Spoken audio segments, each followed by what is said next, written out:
यूं ही तू जानदार को बेजान से पैदा फरमाता है कि नुत्फा, मिट्टी, अंडा जो बेजान चीजें हैं, इनसे तू जानदार चीजें पैदा फरमाता है। ऐ मौला, तेरे नजदीक कुछ मुश्किल नहीं, हर चीज पर तेरा ही कब्जा है। तू जिसे चाहे बेमुशक्कत इतना दे जो उसके हिसाब में भी ना आ सके और उसके गुमान से बालातर हो।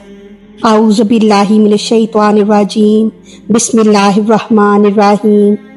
तूलिजुल लैला, तू दाखिल करता है रात को, फिर नहारी, बीच दिन के, व तूलिजुन नहारा, और दाखिल करता है दिन को, फिर लैली, बीच रात के, या रात में। या तो लैल से मुराद रात और नहार से दिन मुराद है, और इनके दाखिल करने से मुराद रात दिन का घटना बढ़ना है कि गर्मियों में दिन बड़ा होता है और रात छोटी, और सर्दियों में रात बड़ी होती है और दिन छोटा। या इससे दिन रात का आगे पीछे आना मुराद है। या लैल से मुराद अंधेरा और नहार से मुराद रोशनी है कि शाम के वक्त रोशनी पर अंधेरा छा जाता है और सुबह के वक्त अंधेरे पर रोशनी गालिब आती है। या ये मतलब है कि रात की जगह दिन को दाखिल करता है और दिन की जगह में रात को दाखिल करता है कि एक ही जमीन पर कभी रात का राज होता है और कभी दिन का। व तुखरिजुल, और निकालता है तू हय्या, जिंदा को, मिनल मय्यती, मुर्दा से। व तुखरिजुल, और निकालता है तू मय्यता, मुर्दा को, मिनल हय्यी, जिंदा से। यहाँ हय्या से जानदार और मैता से बेजान मुराद है, क्योंकि हयात और मौत की बहुत किस्में हैं, इसलिए इस आयत में बहुत वुसअत है। यानी तो जिंदा को मुर्दे से और मुर्दे को जिंदा से निकालता है, जिंदा इंसान को बेजान नुत्फे से और बेजान नुत्फे को जानदार इंसान से पैदा फरमाता है। यूं ही जानदार चूजे को बेजान अंडे से, बेजान अंडे को जानदार मुर्ग से, सब्ज घास को खुश्क दाने से, खुश्क दाने को सब्ज घास से, हरे भरे दरख्त को खुश्क बीज से, खुश्क बीज को हरे भरे दरख्त से, ऐसे ही मोमिन को काफिर से और काफिर को मोमिन से पैदा फरमाता है। बल्कि एक ही शख्स कभी काफिर होता है, कभी मोमिन, कभी खुश नसीब होता है, कभी बदनसीब, कभी खूबसूरत, कभी बदसूरत। बल्कि एक ही शख्स की औलाद बाज काफिर होती है और बाज मोमिन होती है। यानी जिस्म की जिंदगी और मौत कुछ और है और रूह की जिंदगी और मौत कुछ और है।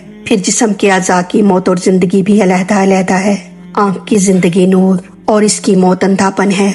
कान की जिंदगी सुनना और इसकी मौत बहरापन है। जान की जिंदगी ईमान और दिल की जिंदगी इरफान है। ये तमाम मौत और जिंदगियां रहमान के कब्जे में हैं। वो जिसे चाहे जब चाहे जिंदगी बख्शे और जब चाहे जिसे चाहे मौत दे दे। व तर्जुकू, और रिस्क देता है तू, मांग जिसको, तशाऊ, चाहे, बिगैरी हिसाब, बेहिसाब। यानी तू जिसे चाहता है उसे बहुत या बिला हिसाब किताब देता है, या तू ऐसी जगह से देता है जहाँ से उसे गुमान भी ना हो, या जिसे चाहता है बगैर इस्तेहकाक देता है। अब इस आयत का खुलासा इस तरह है कि ऐ अल्लाह, तेरी कुदरत का ज़हूर दिन रात में हो रहा है कि तू रात को दिन में दाखिल फरमाता है और दिन को रात में दाखिल फरमाता है कि सर्दी में रात बढ़ जाती है कि उस वक्त को भी अपने अंदर ले लेती है जो गर्मियों में दिन था। इसी तरह गर्मियों में जो दिन बड़ा होता है तो वो वक्त का वो हिस्सा भी अपने अंदर ले लेता है जो सर्दियों में रात था। या ये मतलब है कि वक्त पर कभी रात राज करती है और कभी दिन। यूं ही तू जानदार को बेजान से पैदा फरमाता है कि नुत्फा, मिट्टी, अंडा जो बेजान चीजें हैं,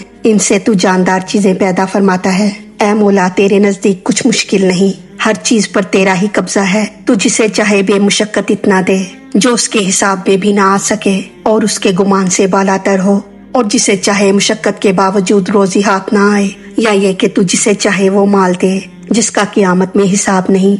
नबी करीम सल्लल्लाहु अलैहि वसल्लम ने फरमाया कि मेरी उम्मत में 70,000 इंसान बगैर हिसाब जन्नती हैं। अल्लाह ताला हमें भी इनमें शामिल फरमाए, आमीन या रब्बुल आलमीन।